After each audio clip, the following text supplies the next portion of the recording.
మొదటగా హాయ్ అండి అందరికీ. ఎలా ఉన్నారు? బాగున్నారా? మీరైతే నేనైతే బాగున్నానండి. మీరు కూడా బాగుండాలని మనస్ఫూర్తిగా కోరుకుంటున్నాను. బాగోవడం అంటే మనసుకి చిన్న బాధాకరమైన విషయం అనమాట. అది నేను మీతో పంచుకోవాలని ఆశపడుతున్నాను. నేనేం చెప్దాం అనుకుంటున్నానంటే, మనకి యూట్యూబ్లోని న్యూస్లోని అన్నీ చూస్తున్నాం కదండి. పాస్టర్ ప్రవీణ్ కుమార్ బ్రదర్ కోసం మాట్లాడదాం అనుకుంటున్నాను నేను. అన్న చాలా మంచివారు. ఆయన చేసిన పాపం ఏంటండి చెప్పండి.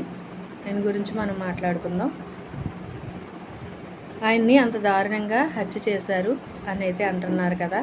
అది హత్య అని కొంతమంది అంటున్నారు, కానీ డ్రైవింగ్ చేస్తూ యాక్సిడెంట్ అయ్యింది అని కొంతమంది అంటున్నారు. ఏది నిజము ఏది అబద్ధము అనేది అయితే తెలియడం లేదు. చాలామంది హత్య అని అంటున్నారు కాబట్టి అది హత్య అని అనుకుందాం. అది హత్య అని అనడానికి అక్కడ చాలా చాలా సాక్ష్యాలు అయితే ఉన్నాయన్నమాట అండి. అది యాక్సిడెంటే అనుకుందాము.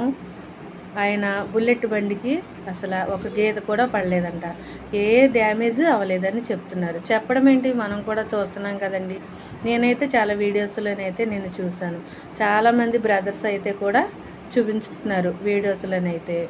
మరి తలకి హెల్మెట్ పెట్టుకున్నారు. హెల్మెట్ పెట్టుకుంటే హెల్మెట్ లోపల నుంచి దెబ్బ తగిలింది అనుకుందాం, పడిపోయారు అనుకుందాం. హెల్మెట్ అప్పుడు పడిపోద్ది కదా, దూరంగా పడిపోతుంది కదా.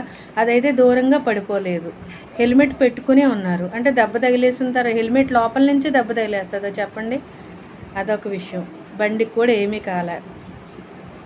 ఆయన ఫాస్ట్లో వచ్చేస్తున్నప్పుడు బండి మీద నుంచి పడిపోయినప్పుడు బండి ఒక చోట పడిపోవాలి, మనిషి ఒక చోట పడిపోవాలి. కానీ ఈయన పడిపోయారు, ఈ బ్రదర్ మీద బుల్లెట్ బండి పడిపోయింది. అది అసలు ఎంత మాత్రమో న్యాయము చెప్పండి. ఇంతంత లావు చెక్కల లాంటి కర్రలు అయితే ఉన్నాయి అక్కడ, అట్లా నిండగా బ్లడ్ ఉన్నది.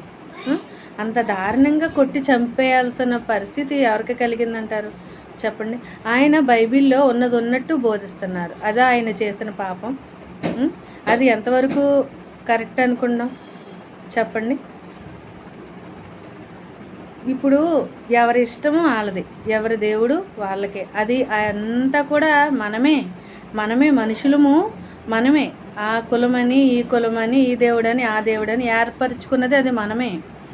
కానీ ఇప్పుడు ఆయన పాస్టర్లు పరిచర్య చేస్తున్న వాళ్ళందరూ కూడా మీరు ఆ దేవుడిని విగ్రహారాధన చేసేవాళ్ళని కూడా మీరు అది విడిచిపెట్టేయండి, మా చర్చికి రండి, ఇదిగో బైబిల్ని ప్రేయర్ చేసుకోండి అని ఇలా చెప్పట్లేదు కదా ఎవరు కూడాని.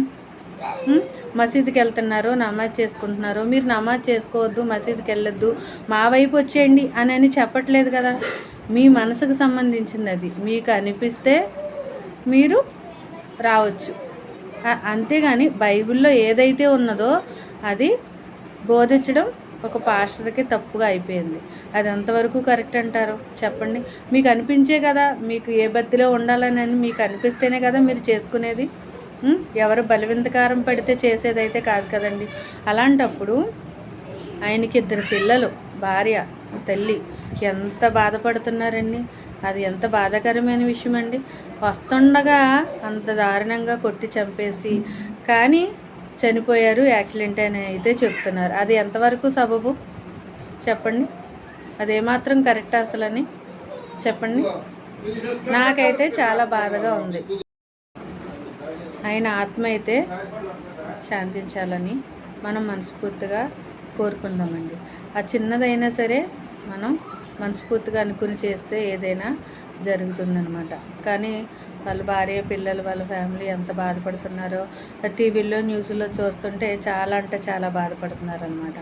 నేను ఇప్పుడు ఈరోజు ఆదివారం కదా, నేను ఈరోజు ఈ విషయం మాట్లాడాలని ఎందుకు అనుకున్నానంటే, ఇది జరిగి 4 రోజులు అవుతుంది కదా, ఈవిడ ఇప్పుడు మాట్లాడుతుంది అని అనుకోవచ్చు. కానీ నేను ధైర్యం చేయలేకపోయానండి. ఎందుకంటే నాకు భయం వేసింది. ఏం మాట్లాడితే ఏమనుకుంటారో ఏంటో. ఆయన్నే అంత పెద్ద పాస్టర్ గారైన ఆయన్నే అలా ఇబ్బంది పెట్టేశారు. బైబిల్లో ఉన్నది ఉన్నట్టు బోధించడం వలన, చెప్పడం వలన. మేము మనుషులం కదండి, అందులోకి ఆడవాళ్ళం. ఏమనుకుంటారు ఏంటో అని ఒక చిన్న ఆలోచనతోటి నేనైతే వీడియో చేయలేకపోయాను. ఇది చూస్తుంటే చాలా బాధ కలుగుతుందండి. అది ఏమాత్రం కరెక్ట్ కాదు. కానీ హత్య చేశారు, చేసి తప్పించుకున్నారేమో.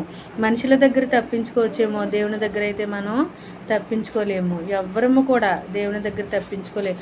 ఈరోజు నిజాన్ని అబద్ధమని చెప్తున్నారేమో, కానీ ఏదో ఒక రోజు అది అబద్ధం అని నిజం నిజాయితీగా నిరూపించే ఒక రోజంటూ వస్తుంది. ఎవరికైనా ఒక రోజు వస్తుందండి. కానీ అలా చేయడం ఏమాత్రం కూడా కరెక్ట్ కాదు. బ్రదరు, మీ ఆత్మశాంతి కలగాలని నేను మనస్ఫూర్తిగా అనుకుంటున్నాను. ఓకేనా? నేను ఈ వీడియో అయితే ఎవరిని బాధ పెట్టాలని కాదు, ఎవరిని ఇబ్బంది పెట్టాలని కాదు నేను చేసింది. నా మనసుకి అయితే బాధ కలిగింది. అందుకని నాకు ఇలా చెప్పాలని అనిపించింది, చెప్పాను. ఆ బ్రదర్ కుటుంబం బాగుండాలని మనస్ఫూర్తిగా కోరుకుంటున్నాను. ఏ పిల్లలు బెంగలు పెట్టుకోకుండా చక్కగా వాళ్ళు ఉండాలని, వాళ్ళు మనశ్శాంతిగా ఉండాలని, ఆత్మశాంతి బ్రదర్కి ఉండాలని మనస్ఫూర్తిగా కోరుకుంటున్నాను. ఓకేనా ఫ్రెండ్స్? మరొక వీడియోలో మళ్ళీ కలుద్దాం. Bye bye.